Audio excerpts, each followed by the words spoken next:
سنتے ہیں آج کی ویڈیو میں ایک پری ذات اور انسان کی دوستی کی ناقابل یقین کہانی۔ رات کے 12 بج رہے تھے۔ میں اپنے کمرے میں بے چینی سے ادھر ادھر ٹہل رہا تھا۔ میں نے بے چین نظروں سے کھڑکی کی طرف دیکھا جو بند تھی۔ میں آگے بڑھا اور اسے ایک جھٹکے سے کھول دیا۔ کھڑکی کھلتے ہی ٹھنڈی ہوا کے جھونکے میرے وجود سے ٹکرائے اور مجھے پرسکون کر دیا، لیکن میرے دل اور آنکھوں میں بے چینی ابھی بھی واضح جھلک رہی تھی۔ میں نے کھڑکی سے سر باہر نکال کر ادھر ادھر کا جائزہ لیا، لیکن کوئی بھی وجود مجھے نظر نہ آیا۔ گلی بالکل سنسان تھی۔ میرے دل میں ایک ہوک سی اٹھی۔ مجھے کسی کا بہت بے چینی سے انتظار تھا، انتظار کے یہ پل تو ختم ہونے کا نام ہی نہیں لے رہے تھے۔ کب آئے گی وہ؟ کیا میں اسے اب کبھی دوبارہ دیکھ پاؤں گا یا نہیں؟ میں نے پریشانی سے سوچا اور بیڈ پر آ کر بیٹھ گیا اور اپنی زندگی کے گزرے ہوئے پل کو یاد کرنے لگا۔ گزرے ہوئے پل کسی فلم کی طرح میرے دماغ کی پردہ اسکرین پر ابھرنے لگے۔ مجھے وہ دن بہت اچھی طرح یاد ہے جب میں اپنے دادا جان کے ساتھ اپنے چچا اور کزن کو ملنے کے لیے ان کے گاؤں گیا تھا۔ ہم بھی گاؤں میں ہی رہتے تھے، لیکن ان کا اور ہمارا گاؤں کافی دور تھا۔ ویسے تو میں گاؤں کافی دفعہ جا چکا تھا، لیکن اس دفعہ میری ملاقات ماروی سے ہوئی۔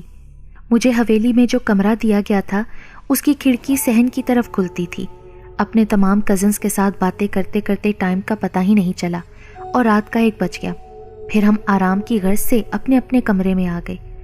نیند میری آنکھوں سے کوسوں دور تھی۔ 14ویں کا چاند آسمان پر چمک رہا تھا۔ چاند کی سنہری روشنی میں ہر چیز واضح دکھائی دے رہی تھی۔ میرے کمرے کی لائٹ آف ہونے کے باوجود کمرہ ایک عجیب سی روشنی میں نہایا ہوا تھا۔ کمرے کی کھڑکی سے جھانکتے چاند کی روشنی نے ہر چیز پر قبضہ جمایا ہوا تھا۔ اچانک ہی اتنے پرسکون ماحول میں چوڑیوں کی چھن چھن اور پائلوں کی چھنکار گونج اٹھی۔ میں حیرت اور خوف کے عالم میں دھڑکتے ہوئے دل کے ساتھ کھڑکی کے پاس پہنچا۔ میں نے ادھر ادھر نظریں دوڑائیں تو مجھے صحن میں ایک لڑکی دکھائی دی۔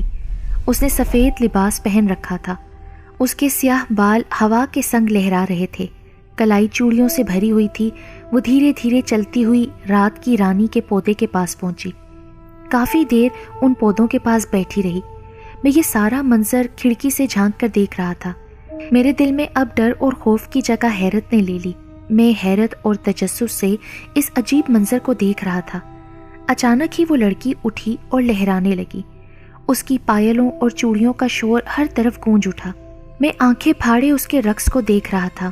وہ ہر چیز سے بے خبر خوبصورتی سے رقص کرنے میں مصروف تھی۔ اس نے شاید مجھے نہیں دیکھا تھا، لیکن اگلے ہی لمحے اس نے میرا یہ خیال غلط ثابت کر دیا۔ اچانک وہ رکی، میری طرف دیکھا اور مسکرانے لگی۔ وہ بے